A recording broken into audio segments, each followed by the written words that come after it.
how do you manage lockdown? Here are some tips to help you. Hello and welcome back to my channel. If you're new to my channel, my name is Joey Bull. I'm a fitness professional and I do these videos on well-being. In this video, there will be some ways that you can make this lockdown really work for you on an emotional and physical level. And to help me with this mind-body package, I've got Josie with me. Hello, I'm Josie and I specialise in emotional and mental well-being. As habitual creatures, we tend to do best on a routine. If you think of babies and creatures and how much more content they are and less stressed they are when they're on a routine that meets their basic needs. As grown-ups, we tend to pepper our day with much more, whether that's a list of must-dos or work or working into the evening. With this, the schedule of eat, play, sleep basics are lost. Exciting to start with, but after a while it's tiring and unfulfilling. Getting a grip on these basics actually makes you more productive. Having that skeleton routine means that you can start achieving goals and conquering them. So eat, play, rest can be really turned around to optimize you. But how? Well, it only takes a few seconds to change your mindset and start feeling motivated about something. So that's the exciting bit, drumming up what you really want. Following that, a few seconds later, there comes impulses and ways that you can go about it. Then in rest time, when your brain is not straining, that's when you get the solution with problem solving. You remember those light bulb moments when you've had clarity? Make these moments more available to yourself with the planning of the basics. Sometimes, with the spread of time ahead of us, we can get really ambitious and plan loads, or we can not use that time effectively at all.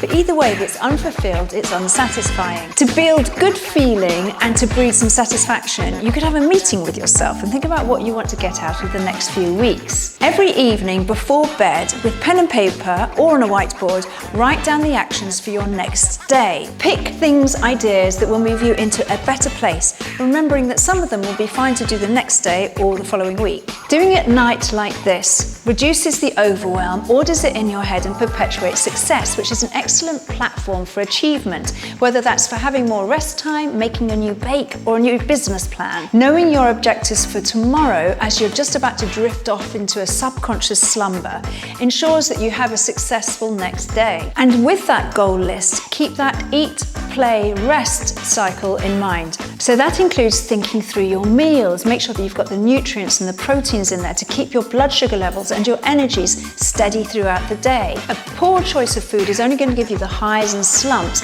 which will just leave you feeling unsatisfied and frustrated with what you managed to get on with. Decide what exercise you're going to be doing and when, as this is part of the play cycle. This is the stimulation that's going to keep you alert for work and your goals, not to mention sleep better. And you can find a nice choice of background music that will help your concentration and your flow of thought, as it's been found that background noise diverts the mental resources of the brain through blood flow to the part of the brain, the introvert part of the brain, that is responsible for problem solving and memory. Finding a new and satisfying routine will move you forward into feeling more fulfilled more regularly, which is a great habit to have. Now Josie is going to take us through the part that boosts health, recalibrates you and reduces anxiety in seconds.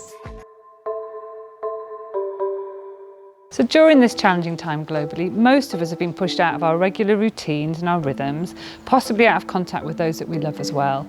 And this has put a different sort of stress on mind and body. For many of us, this has really increased anxiety and stress as our bodies and minds adjust to the new challenges and experiences that are happening daily. So how to deal with this? So the simplest and most effective tool that we can all use is to simply breathe. I know it sounds ridiculous because we're breathing all the time, but there's a different quality to the breath when we're stressed and overwhelmed and the breath when we're relaxed. So when we're busy and overwhelmed, we often breathe very shallowly in the chest.